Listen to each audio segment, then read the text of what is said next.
Yo, what is up guys? It is Samool here, back again with another Epic 7 video for you guys today. And today we have a different kind of video for you guys today. Today I'm going to be going over the patch notes that have been released on the live stream of Epic 7 via YouTube and Twitch. And we're going to talk about the changes very briefly. I'm going to go into every single change more in depth in probably other videos in the near future. But for now, let's just touch on what's going to be changed, because this was a very long live stream.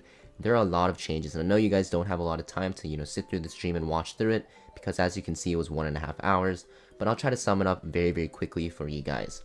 Now, getting started, we have something called the Prince's Game.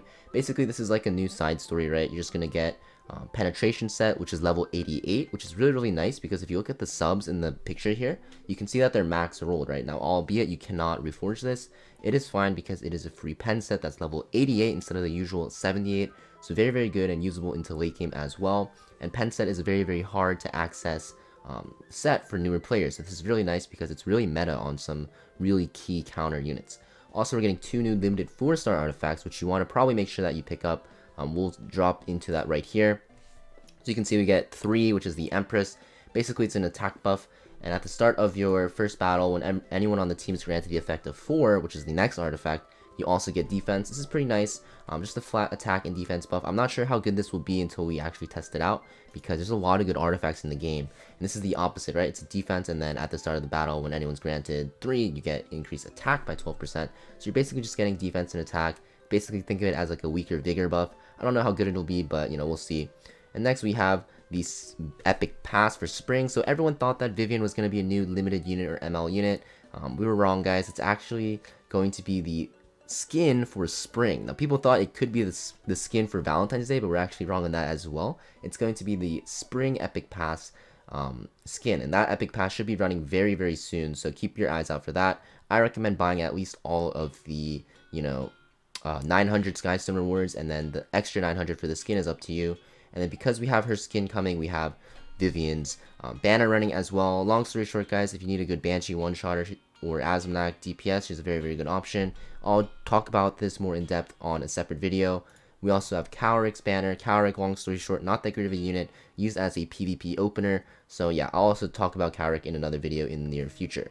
Now we're going more into depth. So we have Ancient Inheritance. If you guys didn't know what this is kind of like the PvE mode that guild members can do together, kind of like World Boss but more interactive. They had a very funny video of this on stream. As you can see, this guy's on a green screen walking back and forth in the hexagons, which is the Ancient Inheritance. Basically what you're going to do is you guys have to kind of move around the map, and you have to make your teams and try to just defeat bosses. And once you get enough points, you unlock the last boss, right? And you get more rewards. And pretty interesting. As you can see, there's a reward shop here. I think they'll show us right here.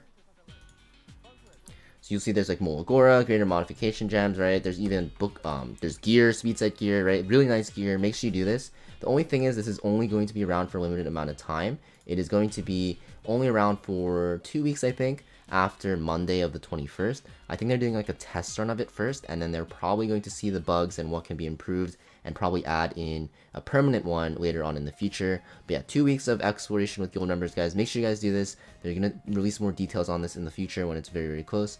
Also, what you can see is we're getting 6 pieces of the speed set and HP set gear from the exchange shop, which you want to really make sure you do, because yeah, everyone loves speed set gear. Now we have the World Arena banners. If you place Masters, or actually any rank in World Arena, you get these banners. I think it goes from Bronze all the way up to Legend, right? Banners are okay in my opinion. I think they aren't as good as the ones in the past. But now we have the RB skin. So I'm just going to drop right into the animations here.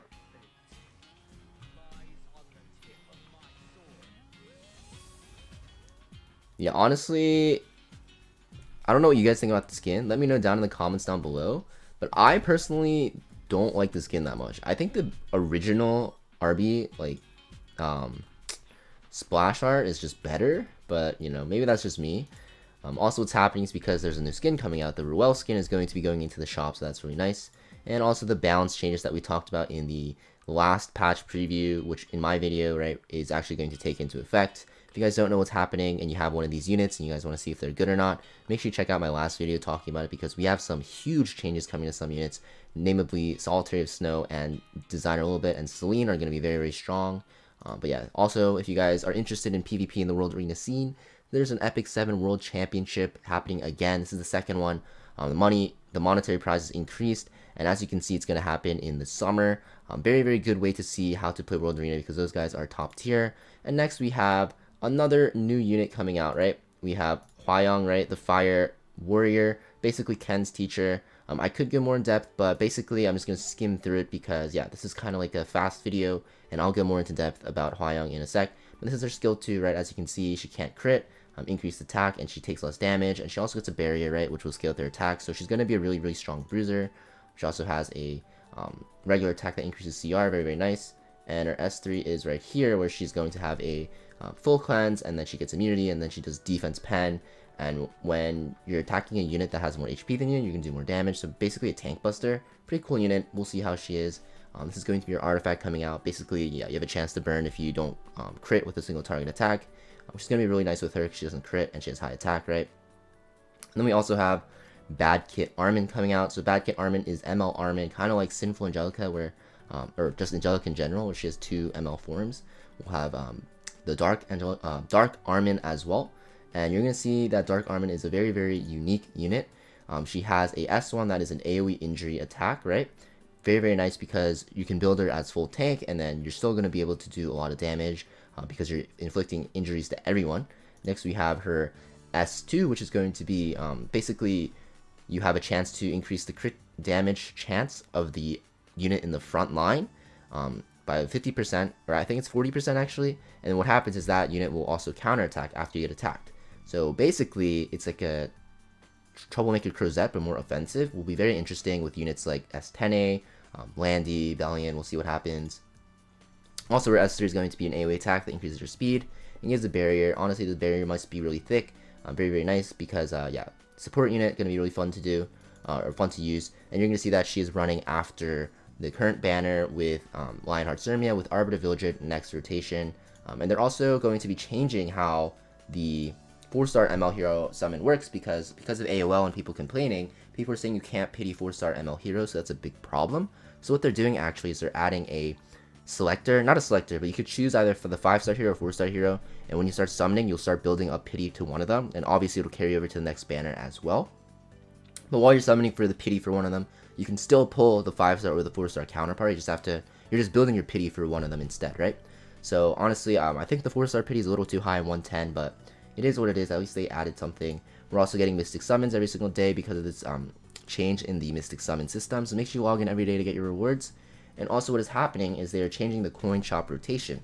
So they're adding Cecilia and Rowana for RGBs, and Martial Artist Ken, who still needs a buff and is still very weak, and Designer a little bit, who just got buffed into the coin rotation. So if you guys are interested in these units, make sure you pick them up. I think Rowana is a very, very strong PvE unit, but you guys probably won't need her if you have the coins to buy her. And Designer a little bit just got buffed, so she might be very, very strong. Next, we have new items in the guild shop. So we have pretty much with commander armbands only. As you can see, you can get Mystic Medals, which is a little bit too expensive in my opinion. Then you have special element summon tickets, which are very nice because there's not a lot of ways to get them. And I think those are pretty expensive as well. You're getting 500 for a summon. Maybe it's worth it actually because if you think about it, you have a 30% chance to get a 5-star unit from it. So maybe 500 commander armbands is pretty worth.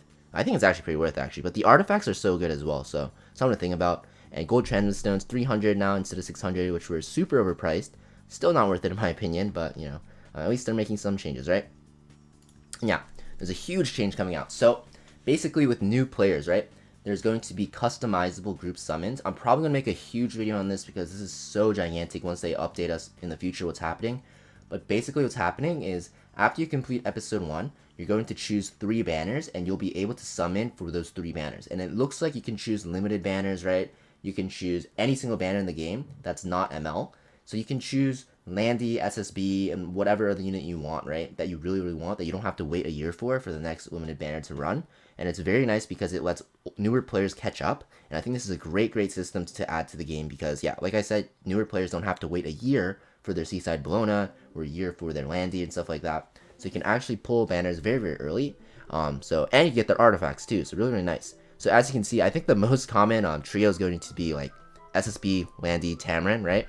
So I think this is going to be a really nice way for newer players to catch up in the meta, and also this is going to be a great way for mid-game players who are lacking these heroes to actually pull these heroes very quickly, right? So very nice. Also we have, yeah, they're explaining it, right? Limited and Covenant heroes will be available, and basically you'll be able to buy those heroes in the coin shop. What that is, it's going to be a triple banner, right? Every time you pull, you get 1 coin, and then you get 120 coins. You can buy that hero or artifact as well. And while you're pulling the banner, of course, you have the chance to pull either the 3 units or the 3 artifacts. Then next we have, yeah, here we go. It's just, yeah, it's being explained what I just said. But yeah, here we have Guilty Gear coming back. So we have Soul, Dizzy, Elfelt, and Baiken coming back. And as you can see, below Guilty Gear says Strive, which is the second game. So I expect another unit to be released, so save your bookmarks, guys. Even if you have all the units already, there's going to be a new unit for Guilty Gear coming out, 90% chance, right? And also what is happening, which is huge, is this actually affects me a lot. There's going to be Twitch drops. So what is happening is, basically Epic 7 is collaborating with Twitch streamers, and basically they're going to be activating Twitch drops for 3 days. So I actually did not get an email, so I probably won't be involved in this because I'm a small content creator, but for those 3 days, guys, make sure you watch the streams on Twitch because they're going to be dropping rewards for everyone. You only have to watch once a day, right? And basically you're gonna get free rewards. You can see there's Leafs, accessory charms. Make sure you pick those up because charms are very hard to get early game, and Leafs are always very nice. So yeah, I wonder if they're going to do a longer partnership with Twitch, and if they do, I might hop over to Twitch completely. But for now, I'm just going to stay on YouTube, and you know, if I get this what's it called, this sponsorship opportunity to do Twitch drops, I'll do it on Twitch for 3 days, and I'll let you guys know if that's happening, but most likely not. But yeah, that pretty much sums up the stream, guys. If you guys are wondering what the code is for the stream, I'm gonna try to find it. I don't know if they have it listed somewhere, but I'll just say it. The code is right here at the bottom, right? So you'll see at the bottom right here, the password is Valentine22. I'll put it in the comment box down below. Honestly, I should have put it at the start of the video, but I forgot. So yeah, Valentine22, make sure you get the treasure box in your in-game mailbox and get your rewards. And yeah, that's pretty much it for this live stream rundown, guys, or patch rundown. I hope you guys enjoyed the video, and if you guys find these videos helpful, let me know, and I'll be back with another video soon.